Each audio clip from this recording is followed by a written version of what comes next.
Nós estamos finalizando hoje e amanhã a nossa série Eu Sou. Quem é que disse Eu Sou? Foi Jesus. Se você se recorda, lá no livro de Êxodo, capítulo 3, versículo 14, Moisés diz assim para Deus: Deus, o Senhor está pedindo para eu ir lá diante de Faraó, o maior, o mais poderoso imperador da terra. O cara é o the best. Como é que eu vou falar? Olha, deixa o povo hebreu sair. Eles vão dizer, mas qual a tua força, meu? Quem é que você pensa que é? E o Senhor disse a ele, não, você vai em meu nome. E aí ele disse, mas Senhor, eu chegando lá para o Faraó, eu vou dizer que eu vim em nome de quem? E aí há uma das maiores revelações de toda a história e da palavra de Deus. Quando Deus disse, olha, diga para Faraó que o eu sou o que sou te mandou. Olha só, Deus então deu a sua autonominação, ele se identificou. Embora a gente tenha muitos nomes, como por exemplo Jeová Rafá, Jeová que cura, mas quando ele falou do seu próprio nome, ele não usou muitos artifícios. Ele diz, olha, eu sou quem eu sou. Isso é maravilhoso. É por isso que quando chega no Novo Testamento e Jesus fala eu sou várias vezes, ele está fazendo uma referência direta à sua divindade. Estamos então estudando no Evangelho de João essas expressões eu sou. O Evangelho de João foi escrito com o propósito de revelar quem é Jesus. Se você abrir o Evangelho no capítulo 1, logo nos versículos iniciais, você vai perceber que Jesus foi enviado para os seus, para o seu povo, mas os seus não o receberam. E ele disse, olha, aqueles que crerem em mim, a eles Deus dará o poder de serem chamados filhos de Deus. Isso é maravilhoso.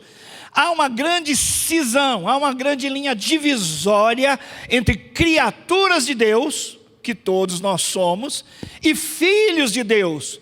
São aqueles que são nascidos espiritualmente da família de Deus. E isso acontece através de Jesus. Olha lá, veio para o seu, ou para o que era seu, e os seus não o receberam, mas aos que receberam, deu-lhes o poder de serem chamados, feitos filhos de Deus. Quantos filhos de Deus nós temos aqui? Vários. Mas quem sabe entre nós aqui haja alguém que seja uma criatura de Deus. Você pode dizer, não pastorzão, eu sou membro aqui da igreja. Deixa eu te contar, eu já tinha 19 anos, eu estava numa crise muito brava, feia, depressiva, e a única coisa que me fazia dormir toda noite era eu pensando, eu preciso me matar, eu preciso tirar minha vida, Mas por quê? Eu era membro da igreja, e eu até era líder, algumas vezes, em algumas situações na igreja. Mas a Bíblia diz que não basta você acreditar em Jesus, você tem que crer em Jesus, que é algo bem diferente. Crer nele como único e suficiente Salvador. Ele é o eu sou. Então, o Evangelho de João foi escrito para revelar que Jesus é Deus. Não há um outro evangelho tão claro para falar do Jesus histórico. Um personagem da história, não é um mito, não é algo fictício, não é uma historiazinha, mas é bíblico e é histórico que Jesus viveu nessa terra e que ele é Deus, Deus encarnado. Em João, então, nós vemos que Jesus, na linguagem de João, ele usa sinais para que as pessoas creiam em Cristo, e crendo tenham vida e vida eterna. Lá no final do livro ele escreve, João diz assim, na verdade Jesus fez muitos outros milagres, ele operou muitos outros sinais, mas aqui existe apenas alguns. E ele ainda faz um parênteses, né? Porque se tudo que Jesus fez e falou pudesse ser escrito, não haveria livros nessa terra para conter. Diga glória a Deus. Quer dizer, muito mais Jesus fez e falou. Mas estes sinais aqui que eu resumi no meu evangelho, o evangelho de João, eles foram escritos para que vocês creiam e crendo tenham vida no nome de Jesus. Esse é o propósito. Então, diante dessa proposta de Jesus dizer, eu sou, que equivale a dizer, eu sou o Deus, ele está dizendo, olha, diante disso você tem que me receber ou me rejeitar. Você não pode ficar no meio termo. Como eu li no início, veio para os seus, mas os seus não os receberam. Mas aos que o receberam, deu-lhes o poder de serem feitos filhos de Deus. Então, há aí duas possibilidades, de você crer e receber Jesus, ou de você acreditar nele, não aceitá-lo como seu salvador pessoal, e então continuar nessa condição de apenas uma criatura de Deus. Há 3 pessoas envolvidas aqui neste João capítulo 15. Vamos projetar para nós, por favor, João capítulo 15, para a gente então ficar mais por dentro do que nós vamos falar. Antes, só vou dizer, nas noites anteriores, nos cultos anteriores, nós falamos de outros 6 eu sou. O primeiro foi, eu sou o pão da vida, eu sou a luz do mundo, eu sou a porta das ovelhas, ou seja, do redil, eu sou o bom pastor, eu sou a ressurreição e a vida, eu sou o caminho, a verdade e a vida, e agora eu sou a videira verdadeira. Note que em todos estes eu sou, Jesus aponta para um relacionamento. Olha só, eu sou o pão da vida, a gente não precisa comer? Então nós precisamos nos relacionar com Cristo para ter nele o nosso pão espiritual. Eu sou a luz do mundo, quem me segue não andará em trevas. Então ele está dizendo, olha, se você está sem saber quem é, sua identidade, propósito, perdidão na vida, como eu estava, eu sou a luz do mundo, eu quero iluminar o seu caminho, para que você tenha então um encontro comigo. Eu sou a porta das ovelhas. Jesus está lembrando que nós seres humanos somos parecidos com ovelhas. A ovelha é um animal muito dócil, que não tem nenhum aparato, não é? Na sua cara ou no seu corpo, que seja um elemento de defesa ou ataque, não. Ela é simples, ela não pode se defender. Por isso, Jesus compara as pessoas como ovelhas. Lembra-se do Salmo 23? O Senhor é o meu pastor, nós somos ovelhas. Então ele está dizendo, eu sou a porta das ovelhas. Há um redil, há um curral, onde eu protejo as minhas ovelhas, eu sou a porta. E depois ele disse, eu sou o bom pastor. Além de eu estar ali, ser a porta de entrada, eu também sou o bom pastor, e eu conheço as minhas ovelhas. Você deve ter ouvido aqui, quem pregou na ocasião, disse que em Israel havia redis é o curral, redis pequenos e um grande. Então, quando chegava, por exemplo, no final de semana, o sábado, todo mundo vinha e trazia as suas ovelhas de longe para o redil grande. E aí misturavam os seus rebanhos. E na hora de sair, como é que eu vou tirar o meu rebanho, como é que você vai tirar o seu? Sabia como eles faziam? Elas não tinham marca digital, elas não tinham chip, não tinham nada. Na hora certa, o primeiro pastor chegava lá na frente e fazia oi, oi, oi, oi. E as ovelhas dele sabiam quem ele era e saíam, e as outras ficavam quietinhas. Aí chegava o segundo pastor e dava lá o seu sinal característico, o jeito que ele tratava as ovelhas, vamos, queridinhas, por exemplo. E as dele, só as dele saíam. Que coisa maravilhosa. Jesus diz, eu sou o bom pastor e as minhas ovelhas conhecem a minha voz. Isso é lindo demais. E Jesus continua dizendo depois, eu sou a ressurreição, a vida. A vida não para aqui, ela continua na eternidade. Se alguém quer reviver a partir daqui e chegar à vida eterna, é comigo. Eu sou, eu que venci a morte, eu sou a ressurreição e a vida. Eu sou o caminho, a verdade e a vida, outro relacionamento. Se você quer caminho, Jesus. Se você precisa de verdade, e a verdade é uma só, é Ele. E a vida é dele. Então, sempre tratando de relacionamentos, e não é diferente aqui na videira verdadeira. Vamos ler então o João capítulo 15 para a gente se inteirar, ok? Eu sou a videira verdadeira e meu pai é o agricultor. Todo ramo que, estando em mim, não dá fruto, ele corta, e todo que dá fruto, ele poda. Olha só, o que não dá fruto, corta, e o que dá fruto, poda, para que dê mais fruto ainda. Vocês já estão limpos pela palavra que tenho falado. Olha, nós estamos estudando a palavra. Então quem nos limpa, quem nos purifica é a palavra. Permaneçam em mim e eu permanecerei em vocês. Nenhum ramo pode dar fruto de si mesmo, se não permanecer na videira. Vocês também não podem dar fruto se não permanecerem em mim. Eu sou a videira, vocês são os ramos ou as varas. Se alguém permanecer em mim e eu nele, esse dará muito fruto, pois sem mim vocês não podem fazer coisa alguma. Se alguém permanecer em mim, será como o ramo que é jogado fora e seca. Se alguém não permanecer em mim, será como o ramo que é jogado fora e seca. Tais ramos são apanhados, lançados ao fogo e queimados. Quem não permanece é queimado. Se vocês permanecerem em mim, as minhas palavras permanecerem em vocês, pedirão o que quiserem e lhes será concedido. Meu Pai é glorificado pelo fato de vocês darem o quê? Fruto. Mais fruto? Não.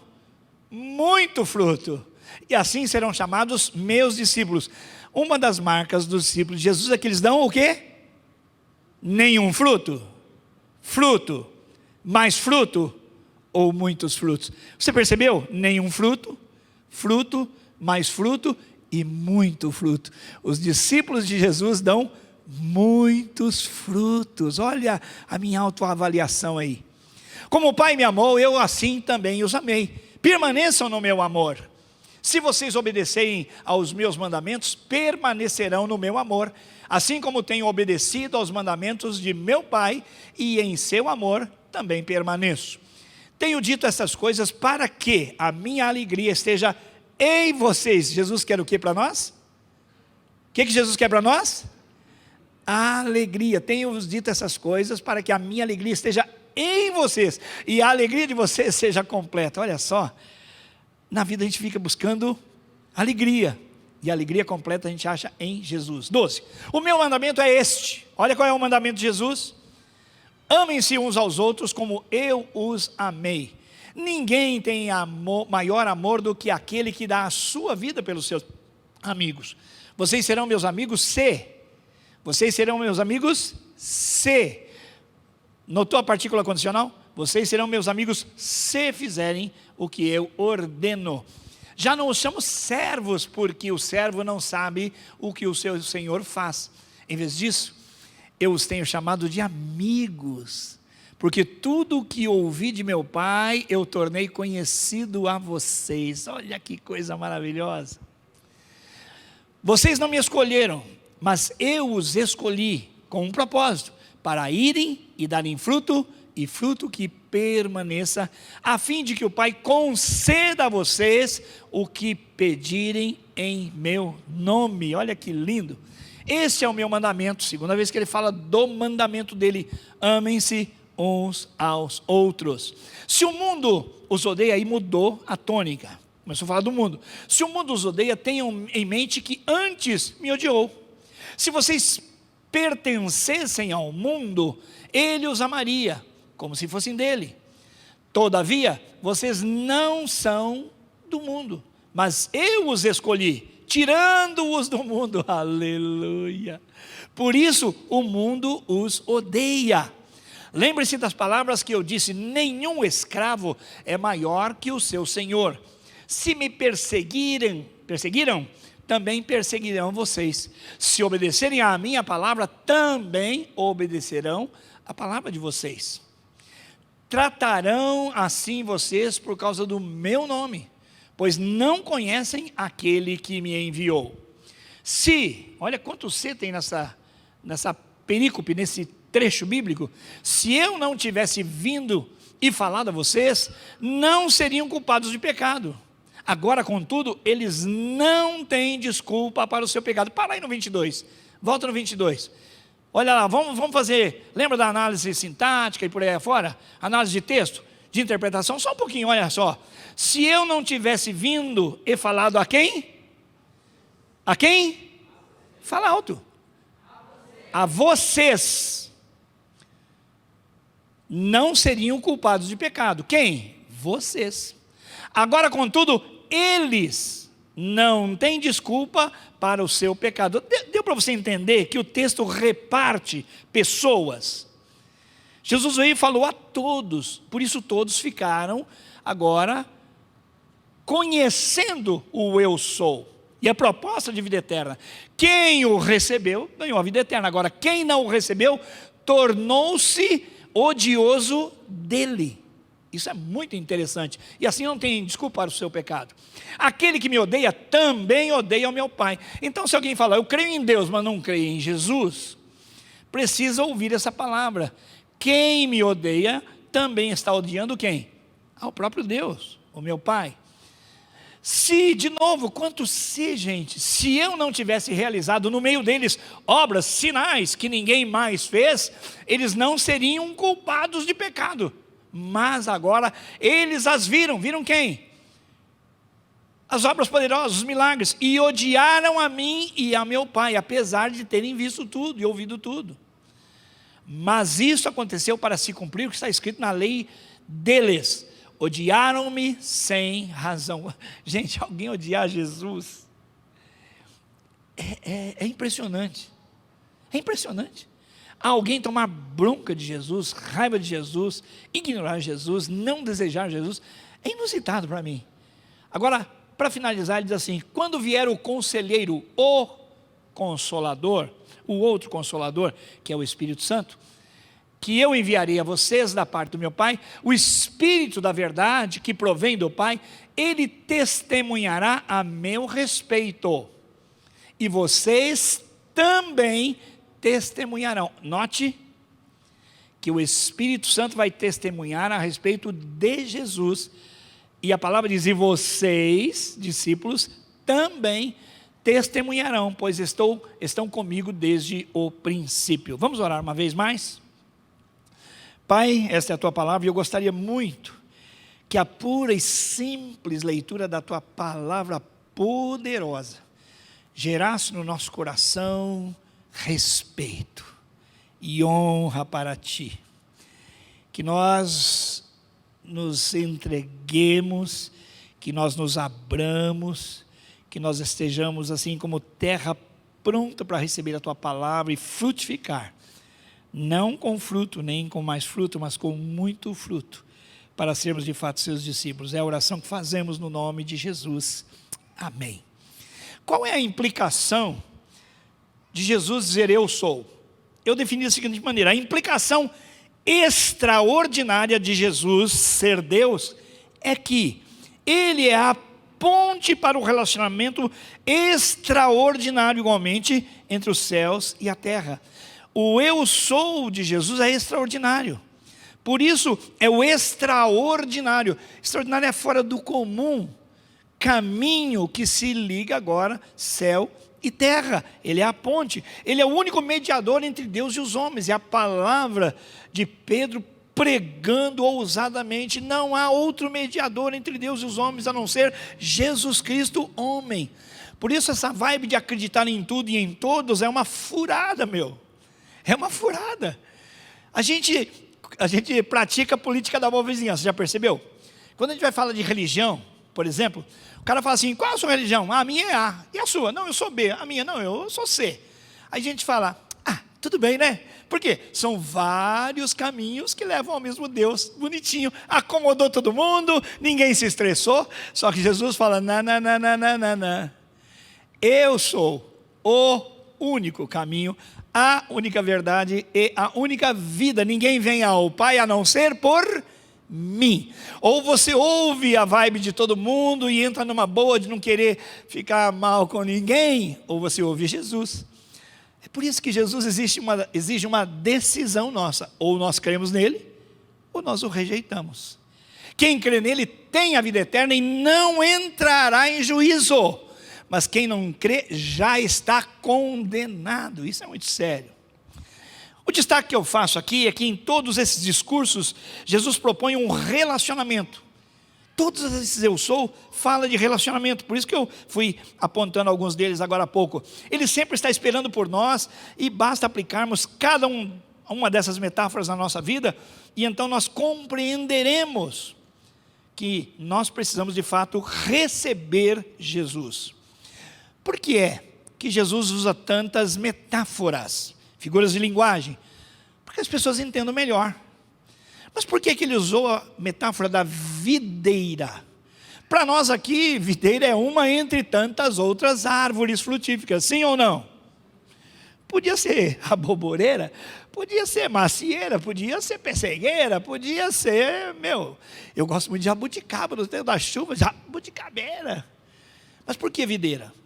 Porque Jesus estava falando para os seus discípulos e para os religiosos, os escribas e os fariseus, com quem Jesus tinha sérias dificuldades. Por quê?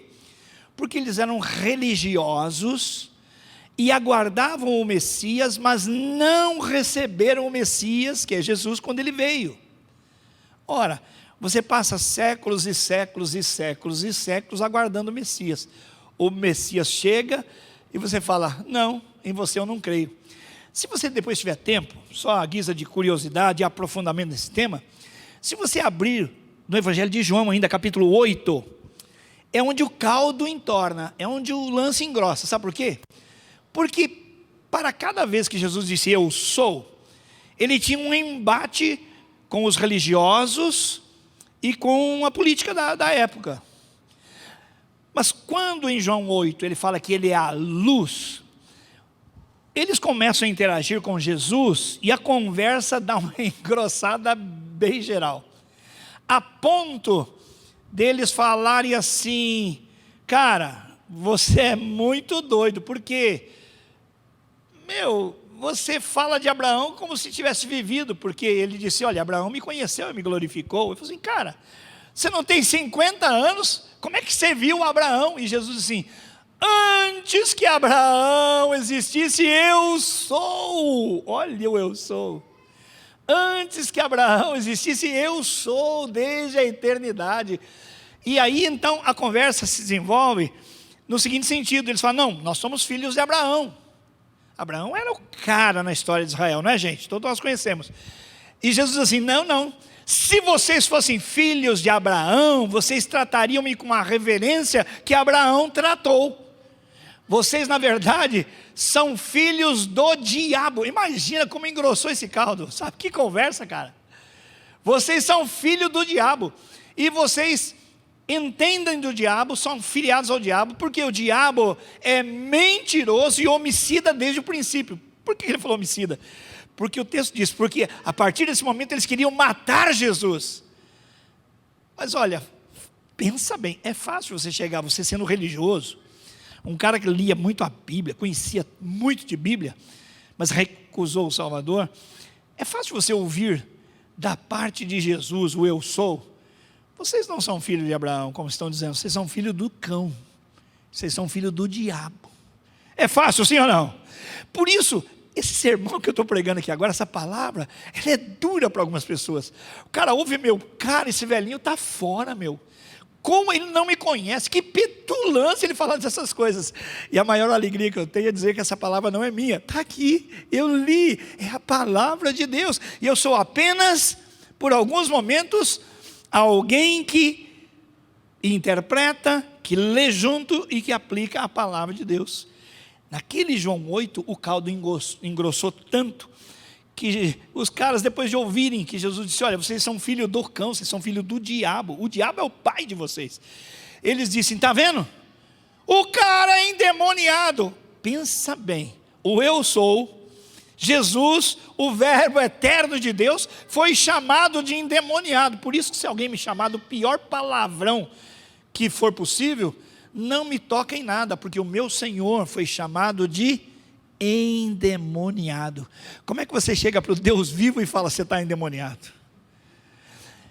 Por isso que esse eu sou, que João revela no seu evangelho, ele é realmente uma linha divisória para deixar cada um de nós diante de uma decisão. Ou a gente crê e permanece em Jesus, ou a gente cai fora. Então, esse texto aqui fala da videira, e é para a gente, como eu falei, não importa muito que fruta seja, né, que pé de fruta seja. Mas, na história do Antigo Testamento, se você for procurar, puxa no Google aí, você vai ver que várias vezes Jesus chamou Israel da videira dele, uma videira linda. Por quê? Para o judeu, o vinho era sinal de alegria, de contentamento. O primeiro milagre de Jesus Foi a propósito disso, foi num casamento, ele transformou água em vinho, não foi suco de uvas, foi vinho. Pastor, mas, bom, o assunto é outro, mas a gente pode beber vinho? Não, a Bíblia até recomenda vinho para algumas pessoas, mas não recomenda a embriaguez, e é um problema sério, não é? É um problema sério. E então Jesus transformou água em vinho. Por quê? Porque para os judeus o vinho era símbolo de alegria, de prosperidade, de sucesso. E Deus então usava a figura da videira para Israel, porque era o povo escolhido dele. E Deus planejou e incumbiu o povo de Israel de levar o seu amor a todas as nações. Mas Israel pisou na bola. E eu vou resumir isso aí num único versículo que está em Jeremias 2, 21, 23. Olha só. Eu a plantei, Israel, como uma videira seleta, de semente absolutamente pura. Como então contra mim você se tornou uma videira degenerada e selvagem? Mesmo que você se lave com soda e com muito sabão, a mancha da sua iniquidade permanecerá diante de mim, diz o soberano Senhor. Como você pode dizer que não se contaminou e que não correu atrás dos balaíns? Balaíns eram imagens de demônios. Reveja o seu procedimento no vale e considere o que você tem feito. Deus está chamando a atenção para a nação de Israel, que falava de Deus. Os salmos são lindos, lindos, maravilhosos. Mas Isaías disse, olha, Deus está cansado desses louvores e dessa adoração. Enquanto nós estávamos cantando, eu estava falando, Senhor, tem misericórdia de nós. O que está no coração de cada um de nós enquanto louvamos? Porque Isaías, usado por Deus, falou assim, eu não aguento mais, eu não suporto mais o culto de vocês, porque vocês falam uma coisa com a boca, com os cânticos, mas o coração de vocês está longe de mim. Gente, é um confronto que Deus está fazendo comigo, com você nessa noite. Por que é que eu estou aqui? Por que você está aqui? Você veio porque é o único programa? Com que expectativa você vai a um casamento do seu melhor amigo? Cara, como é que a noiva vai estar? Como é que vai ser lá? Como é que vai ser? Como é que você vai numa festa de formatura ou num jantar especial? Você vai cheio de expectativa. Como é que você veio para cá? Dia de culto, hora de culto. Horário, tá, se é 7 da noite, 7 eu saio de casa, né? Porque tem aqueles VT, tem aquelas coisinhas, eu chego lá só para a palavra. Gente, temor a Deus. Que nós estamos fazendo aqui? Qual é de verdade o propósito do nosso coração? Muito sério. E então, caminhando agora para dentro da interpretação do capítulo 15, nós vemos que Jesus trata de relacionamentos, e aqui são 3. O primeiro é o relacionamento com Ele. O segundo relacionamento é com os irmãos. E o terceiro relacionamento é com o mundo.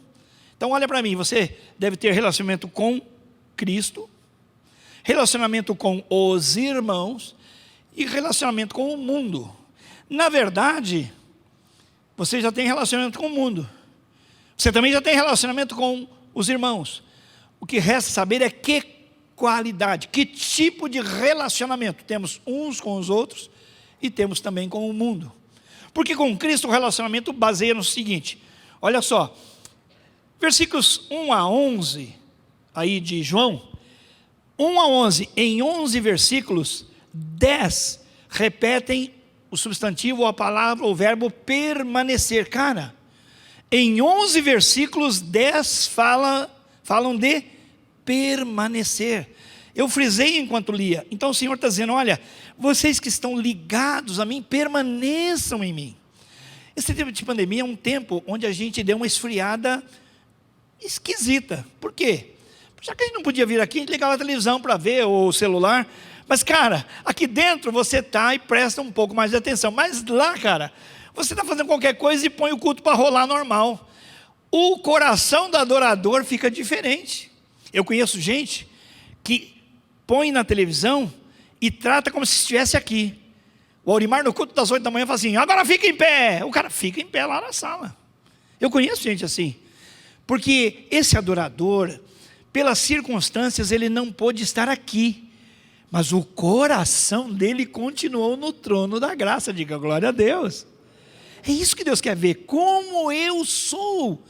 Como é que é o nível, a qualidade da minha ligação a Ele. E aí nós aprendemos que há 3 pessoas envolvidas, e as 3 com a letra V. tem o viticultor, um V, tem a videira e tem as varas ou ramos. Quem é o viticultor? Deus. Quem é a videira? Jesus. Quem são as varas? Você e eu. A videira, ela está entre o viticultor e nós. Então ele diz assim, ó, a videira deve dar uvas, mas entre a videira e as uvas, o que a gente espera? O fruto. Ninguém tem uma videira para ter ramos, nem varas. A videira visa dar o fruto, porque do fruto vem então o nosso prazer no vinho, no suco de uvas, né? No sagu, eu gosto de sagu.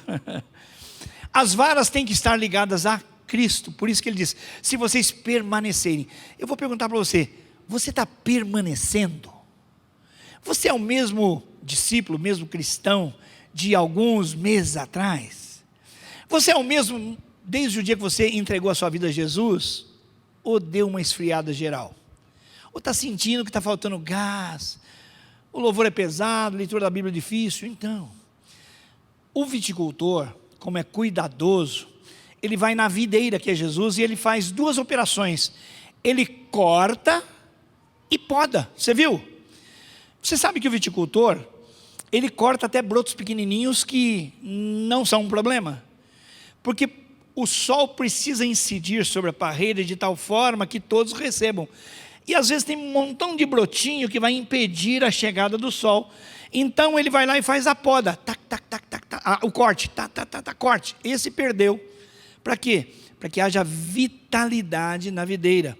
E o ramo que está dando, depois de dar uma, duas, três vezes, ele vai lá e poda. Para quê?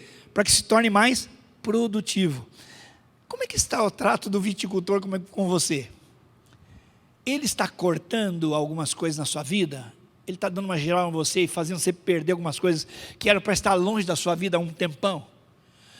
Ou ele está dando uma podada em você, uma limitada em você naquilo que você gostaria de fazer, porque ele pretende coisas melhores e maiores para você?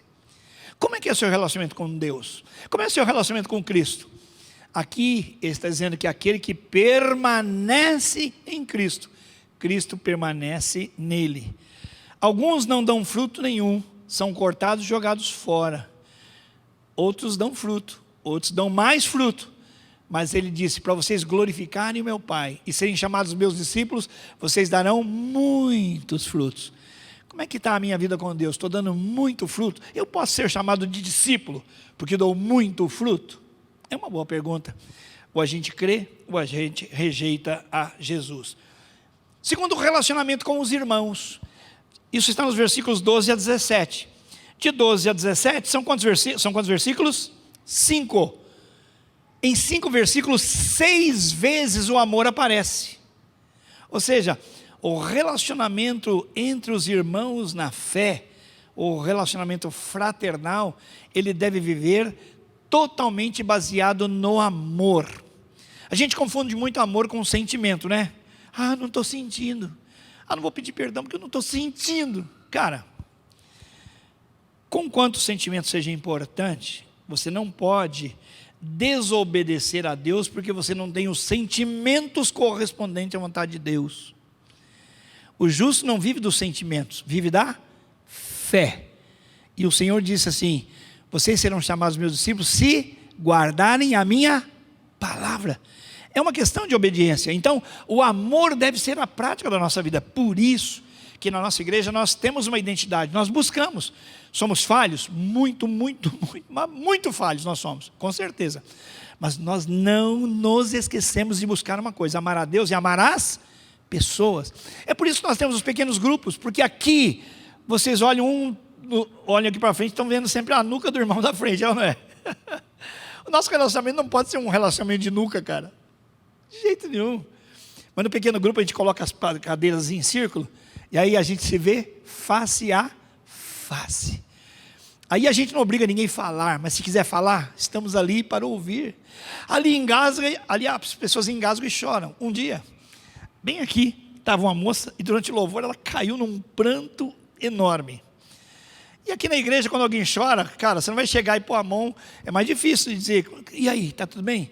Você pode chegar, e aí, está tudo bem? A pessoa, não, estou quebrando, tá? Você fala, desculpa, foi mal. Então você fica assim, ó, não sabe. Naquela mesma semana eu estava num pequeno grupo e aquela moça estava lá. Quando começou o louvor meu, de novo a menina chorou. O que o pequeno grupo fez? O que a igreja aqui não fez. A igreja não parou o culto por causa daquela menina. O pequeno grupo parou, terminou o louvor. Aí as irmãs chegaram perto, como era mulher, as meninas chegaram perto, colocaram a mão nela. A hora que tocaram a mão nela, cara, ela não caiu endemoniada não. E nem foi cheia do poder. Mas na hora que encostaram nela, a menina chorou. Aí que ela abriu os cântaros mesmo. Porque ela se sentiu acolhida. E aí ela contou, o que eu não vou dizer aqui agora, mas problemas terríveis que ela estava vivendo com o pai e uma doença terrível com o irmão. Aquela menina, ela estava sendo comida por dentro de tanta dor. Aqui a gente não ouviu a dor dela. E lá, ela contou, e aí o amor fluiu. As meninas então encheram-na de carinho ali, e durante a semana, todas elas acompanhando, marcando encontro para sair com ela. Por quê? Porque o amor flui muito mais num pequeno grupo do que aqui. É uma questão de oportunidade. Por isso que eu quero pedir, por favor, para você entrar num pequeno grupo. Sabe por quê? Não é porque você precisa do pequeno grupo, é que a gente precisa de você. A gente é que precisa de você. Você é um presente de Deus para a nossa igreja e nós precisamos de você, do jeito que você é e está.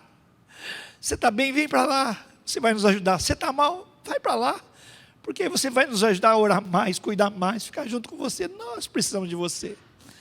Então a marca daqueles que estão ligados na videira é uma dependência total de Cristo e uma vida de amor que procede dele, mas que se espalha no meio da comunidade. Todo mundo recebe amor. Lá no versículo 9 diz assim: como o Pai me amou, assim eu os amei, permanecei no meu amor. Não vaza não. Versículo 10, se vocês obedecerem os meus mandamentos, permanecerão no meu amor. É assim que a gente permanece no amor. E o meu mandamento é esse, que vocês amem uns aos outros como eu vos amei. Tem gente que pensa que é só amar ao próximo. Não é não, mas é amar os irmãos como Jesus nos amou. Ele é o modelo. Nisso conhecemos o amor, em que Cristo deu a sua vida por nós, e nós devemos dar a nossa vida pelos nossos irmãos. Cara, pensa nisso. Nós devemos dar a nossa vida aos nossos irmãos. Você já pensou nisso? Parou para pensar nisso aí?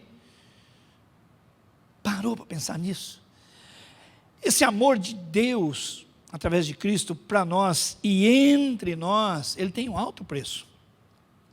E aqueles que se dispõem a amar como Jesus amou, e que se entregam de fato aos irmãos e pelos irmãos, vivem um nível de vida cristã muito mais excelente. Por último, relacionamento com o mundo. Isso está nos versículos 18 a 27. Então aí tem um número maior de versículos. Entretanto, o verbo odiar aparece 7 vezes. E Jesus é claro, na hora que ele introduz esse assunto, diz assim: olha, ou vocês me recebem, ou vocês me rejeitam. Quando você me recebe, olha só, eu tiro você do mundo. Aí o mundo passa a me odiar. E aí passa a odiar você também. Isso é normal em alguns cenários, em que quando o cara se converte, ou a menina se converte, ele muda tanto de vida, que ele passa a ser assim, um cara indesejável, porque antes era amigo na rodada de chope. Antes o cara estava em todas as baladas, ou em todas as aprontações. Converteu-se, aceitou a Cristo, ele fala: não, agora eu tenho outra vida. Aí o cara fala: pô, meu, se Deus, aí, cara, você é um cara tão legal, você é um xarope, cara. Você está noiado. É isso que Jesus está falando. Quando eu entro na vida de alguém, esse alguém recebe a vida, e eu o colocarei no céu comigo. Agora, nisso é a operação tira do mundo. Eu tirei você do mundo. O mundo passa a me odiar, e eu odiar vocês também. O mundo já me viu dar a minha própria vida. Eu já anunciei o meu amor, o amor do meu Pai por todos no mundo. Quem recebeu, já recebeu, e é muito bem-vindo. Mas quem não me recebeu, já viu os sinais, já viu minhas palavras, e agora estão indesculpáveis. Eles não têm mais desculpa para o pecado. Porque enquanto alguém dá uma mancada, comete pecado sem saber que está pecando, é uma coisa, mas a partir do momento que eu venho e me revelo o amor de Deus, e me revelo amoroso a ponto de dar a minha vida por alguém, e se alguém me rejeita, ele já não tem mais desculpa. Jesus então está falando que o nosso relacionamento com o mundo, ele é atribulado. Ó, vou te dizer um negócio. Se na sua vida ninguém pega no seu pé e você é um amigo muito legal, cuidado. Porque quem crê em Jesus, às vezes tem involuntariamente adversários inimigos. Não que ele procure inimizade, mas os caras falam, não, meu, isso aí está por fora. A opinião desse, a opinião dessa aí está por fora, é outra vida, meu, sai fora. Então nós ganhamos inimigos porque ele disse, o texto falou, o Senhor de vocês é odiado, então vocês também serão odiados. Se todo mundo te ama o teu jeitão de viver, meu, cuidado. Por quê? Pode ser que você não esteja tão identificado com o seu Cristo, mas esteja mais identificado com o mundo no qual você vive. E aí é que é o problema, porque o último versículo, ele diz assim, olha só, a projeção vem para nós ali. Jesus fala do Espírito Santo com relação ao testemunho para o mundo.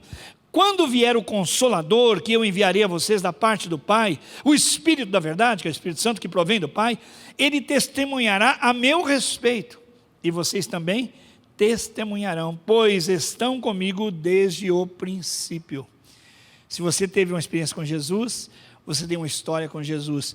O Espírito Santo é quem trabalha no coração das pessoas, para elas entenderem a sua necessidade de Deus, o seu pecado, e crerem em Jesus. Mas não é só o Espírito Santo que faz isso sozinho, ele usa pessoas. Uma vez, eu estava trabalhando na empresa ainda, e eu estava orando para um rapaz, amigo meu, não vou dizer o nome dele agora por uma questão ética, e eu estava pedindo a Deus uma oportunidade de falar com ele. Eu quero falar com esse cara, eu quero falar com esse cara de Jesus. E num dia, no meio assim, do almoço, ele falou assim, cara, eu precisava falar com você algumas coisas. E aí parou, ficou assim, sem saber. Eu falei, estou pronto, é agora. Aí nós saímos para um lugar assim, onde era um almoxarifado. E ali eu tive a oportunidade de ler com ele o folhetinho que eu sempre usava, 4 leis espirituais. Meu, quando eu comecei a ler, caiu um temor de Deus sobre aquele meu amigo, que ele se debulhou, ele virou choro, água dos olhos aos pés.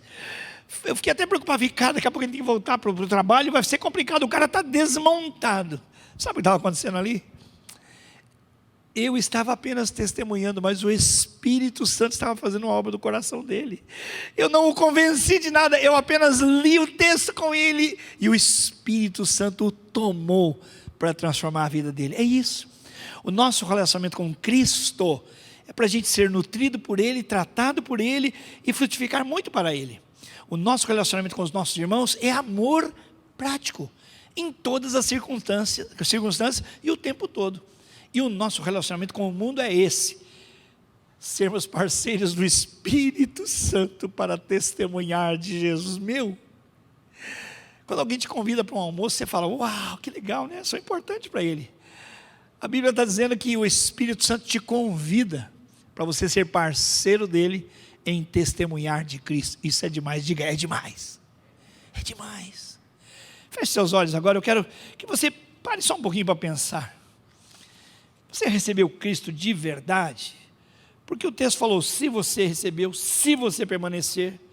Então, quem sabe você está dentro da igreja como eu estava e não teve uma experiência com Jesus, teve com a igreja. Sabe como as coisas funcionam na igreja, sabe até partes da Bíblia, sabe hinos, sabe histórias bíblicas, sabe tudo, sabe bastante coisa. Mas não tem ainda um relacionamento pessoal com Cristo. Quando um dia no meu quarto eu me ajoelhei e falei, Deus tem misericórdia de mim, eu fui tomado pela pessoa de Jesus Cristo, e um grande amor foi derramado sobre minha vida. E naquela noite eu recebi a certeza da vida eterna. Eu que toda noite ficava pensando em morrer, mas graças a Deus não tive coragem de tentar contra a minha vida. Naquela noite eu me ajoelhei, e depois de orar e pedir para Jesus entrar na minha vida, uma paz tão grande invadiu meu coração, que eu pensei assim, acho que eu não vou me animar muito não. Pode ser um momento, pode ser um sentimento. Já faz mais de 45 anos que isso aconteceu, e aquela paz nunca mais saiu. Eu fui enxertado na videira, me tornei filho de Deus, alimentado e cuidado por Deus. Aprendi a linguagem do amor de Deus para compartilhar com os meus irmãos na fé. E tomei uma posição no mundo de testemunhar sobre Jesus. Feche seus olhos. Reveja a sua vida agora com Jesus. Ele é a videira já. Você já entregou a sua vida a Jesus? Se não entregou, você pode simplesmente com as suas palavras dizer: Senhor, eu estou aqui agora e preciso de Jesus. Eu conheço a respeito de Jesus. Eu conheço Jesus como conheço o presidente da República. De ouvir falar, ver jornal, ver na mídia, mas eu nunca tive com ele. Então nascer de novo é a proposta de Jesus e é para agora. Quando Jesus estava na cruz, havia 2 ladrões, um à direita e outro à esquerda dele. Um disse: se você é quem você diz que é, que Jesus está dizendo, eu sou o que sou. Então sai dessa cruz, cara. Livra a sua cara e livra a nossa também. O outro falou assim: meu, cala a boca. Você não tem temor de Deus não? Nós estamos aqui porque merecemos, em virtude dos males que causamos. Nós somos homicidas. Mas esse nenhum mal fez. E olhando para Jesus disse: Senhor, lembra-te de mim quando entrares no teu reino. E ele demonstrou fé em Jesus, dependência de Jesus. Ele creu que Jesus era Senhor e o chamou assim. Ele creu que Jesus tinha um reino e disse: me leva nesse reino, arruma um lugar para mim. Merecer não mereço, já confessou que é merecedor de morte. E Jesus deu a resposta mais extraordinária que ele poderia ter ouvido: eu te digo, em verdade te digo, que ainda hoje você estará comigo no meu paraíso. Aleluia. É isso que Jesus propõe. Ele disse: eu sou, e ele é aquele que te leva para a vida com Deus, te leva para o paraíso. Então entrega a sua vida a Jesus.